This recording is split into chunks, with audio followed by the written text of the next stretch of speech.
para hadirin, acara selanjutnya sambutan Menteri Kehutanan Republik Indonesia yang dalam hal ini akan disampaikan oleh staf ahli bidang revitalisasi industri kehutanan Bapak Dr. Insinyur Bejo Santoso MSI.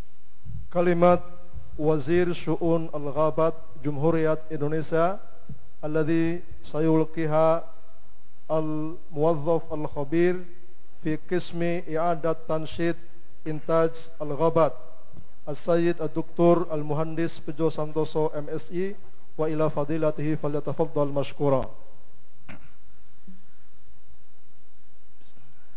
Assalamualaikum warahmatullahi wabarakatuh. Bismillahirrahmanirrahim. Alhamdulillahirrabbilalamin. Wassalatu wassalamu ala asrofil anbiya'i wal mursalin wa ala alihi wa sahbihi ajmain, amma ba'du. Yang kami hormati Ketua Dewan Pembina Pengurus Yayasan Al-Fat Bandar Lampung, hadirin hadirat yang dimuliakan Allah. Pertama, kami ingin menyampaikan permohonan maaf dari Bapak Menteri Kehutanan, Bapak Zulkifli Hasan, yang asli Lampung. Ya.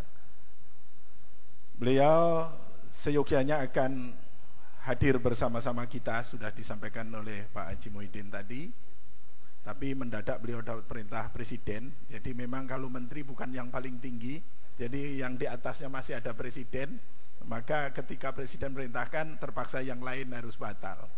Jadi kami juga begitu. Kalau eselon 1 itu atasnya Menteri. Jadi kalau sudah diperintah Menteri, yang lain batal. Maka beliau menugaskan saya untuk membacakan sambutan tertulis pada acara hari ini.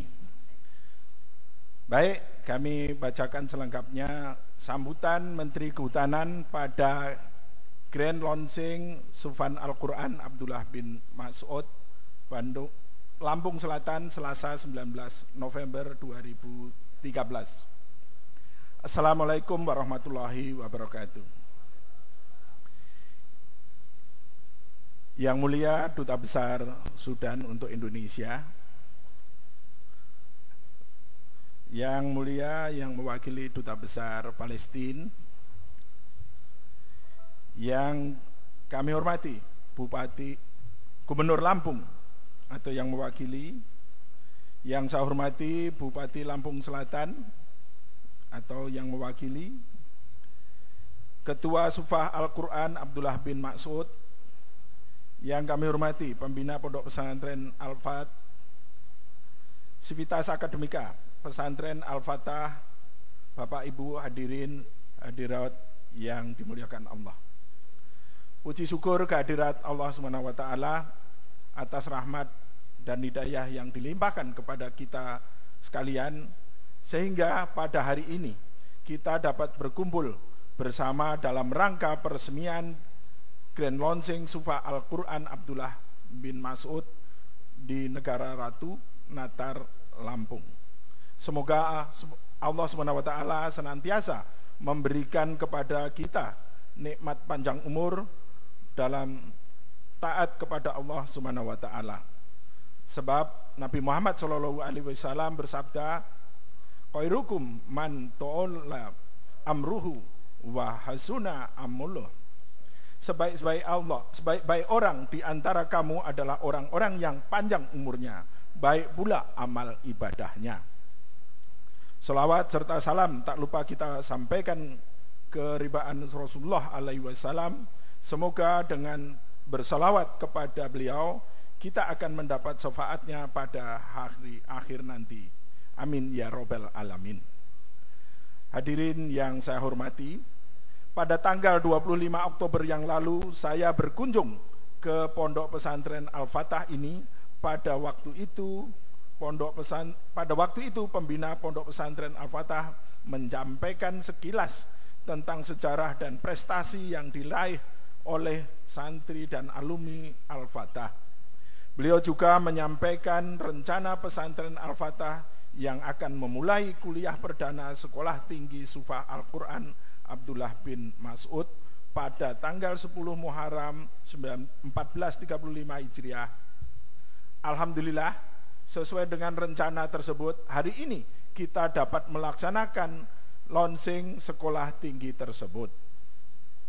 Saya sangat bahagia dan bangga dengan didirikannya Sekolah Sufah Al-Quran Abdullah bin Mas'ud sebagai lembaga pendidikan tinggi berbasis Al-Quran.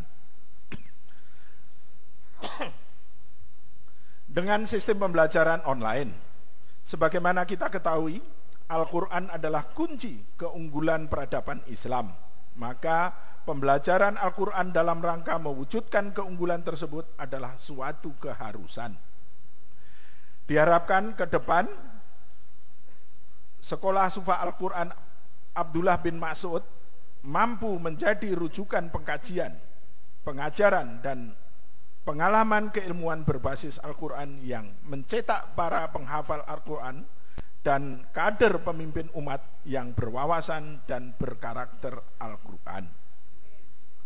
Pada para hadirin yang saya hormati, sudah sepantasnya kita menjadi hamba-hamba Allah yang pandai bersyukur. La in sakartum la azidanakum. Sesungguhnya bila engkau bersyukur, pasti akan kutambahkan nikmat kepadamu. Oleh karena itu, kita bangsa Indonesia selalu bersyukur bahwa hutan yang kita miliki adalah karunia Allah SWT yang dianugerahkan kepada bangsa Indonesia sebagai kekayaan yang tidak ternilai harganya dan wajib disyukuri sebagaimana diamanahkan dalam penjelasan Undang-Undang 41 tahun 99 tentang kehutanan. Hutan sebagai karunia yang diberikan Allah SWT dipandang sebagai amanah yang harus diurus dan dimanfaatkan dengan akhlak mulia dalam rangka beribadah sebagai perwujudan rasa syukur kepada Allah SWT. Saudara-saudara hadirin yang dimuliakan Allah, baru-baru ini tetangga kita, Filipina, terkena badai Haiyan atau badai Yolanda. Juru bicara delegasi Filipina sampai menangis menyampaikan kisah sedih ini di Warsawa Konferensi Perubahan Iklim ke-19 tanggal 11-12 November yang lalu. Dia meyakini bahwa badai Haiyan adalah akibat perubahan iklim. Hal ini juga banyak diyakini oleh para ahli dalam panel antar pemerintah bahwa meningkatnya frekuensi badai dan meningkatnya daya rusak adalah akibat rusaknya lingkungan global. Laporan ilmiah terbaru dalam Proceedings of National Academy of Science edisi Juni 2013 yang lalu oleh Kerry Emanuel jelas mengatakan semakin meningkatnya frekuensi dan daya rusak topan badai di seluruh dunia. Kini dan ke depan kita akan menyaksikan jutaan tangisan dan penderitaan manusia akibat kerusakan lingkungan hidup yang dibuat oleh manusia. Dari berbagai gambaran itu, perlu diapresiasi langkah pemerintah Indonesia pada tahun 2010 yang melakukan moratorium konversi hutan alam primer dan lahan gambut seluas kurang lebih 65 juta hektar. Bahkan sebelum moratorium tersebut, kita telah menetapkan hutan konservasi dan hutan lindung yang tidak boleh dimanfaatkan atau dilakukan penebangan. Selain itu, pemerintah Indonesia juga melakukan gerakan dan memelihara pohon dalam rangka membangun ekosistem hutan, yaitu apa yang disebut dengan gerakan menanam pohon 1 miliar. Dan telah ditetapkan oleh Presiden Republik Indonesia dan diperingati setiap tanggal 28 November dalam bentuk Hari Menanam Pohon Indonesia. Kesadaran komponen bangsa Indonesia untuk menanam pohon telah membuahkan hasil nyata, yaitu budaya menanam pohon atau tiada hari tanpa menanam pohon. Sejak tahun 2003 kita telah menanam pohon sejumlah masing-masing setiap tahun adalah 1,2 2 juta pohon pada tahun 2010. Kemudian pada tahun 2011 kita menanam 1,5 miliar pohon, dan pada tahun 2012 meningkat lagi, kita menanam 1,6 miliar pohon, dan kita yakin pada tahun 2013 akan lebih dari tahun-tahun sebelumnya. Namun demikian, agar budaya menanam pohon terus berlanjut dan berhasil dengan baik yang akan tampak dalam 5 tahun ke depan, maka perlu dibarengi dengan gerakan memeliharanya. Inilah yang sering menjadi kelemahan kita, karena biasanya kita mampu membangun tetapi lalai dalam memeliharanya. Oleh karena itu, saya mendorong agar gerakan menanam pohon dilanjutkan dengan memeliharanya, seperti yang dilakukan oleh ibu-ibu Sikip dalam gerakan menanam dan memelihara pohon. Tentunya diiringi dengan pengelolaan air yang berkelanjutan. Bapak Ibu hadirin yang saya muliakan, selain gerakan penanaman 1 miliar pohon, kegiatan konservasi mutlak dilakukan. Penambahan jumlah pohon baru bukanlah alasan untuk pembukaan lahan hutan baru. Hutan-hutan yang masih sehat harus tetap dijaga dan dipelihara.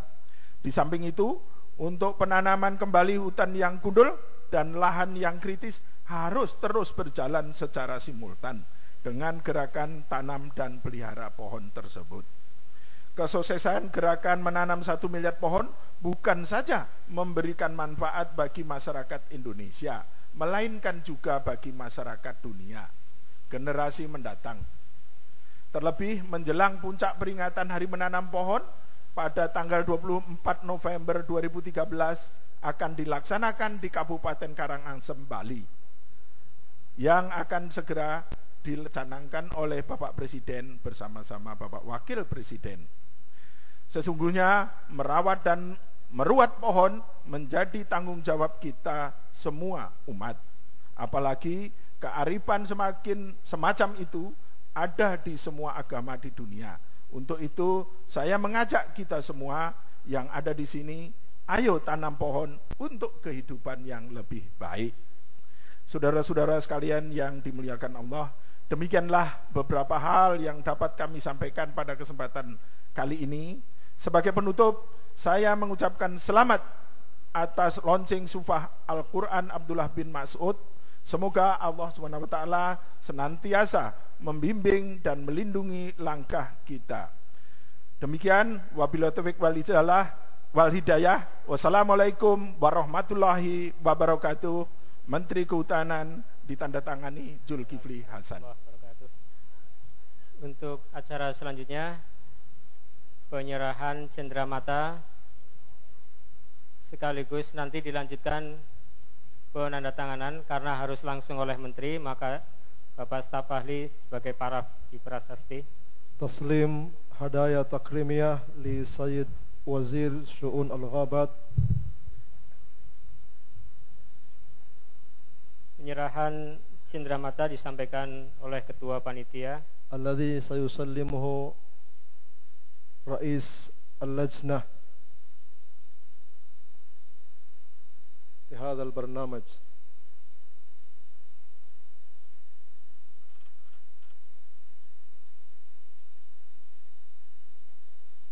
Acara dilanjutkan dengan pemberian paraf pada prasasti yang akan ditandatangani oleh Menteri Kehutanan. Wa yuwasalu bi tauqi an-naqs al-hajari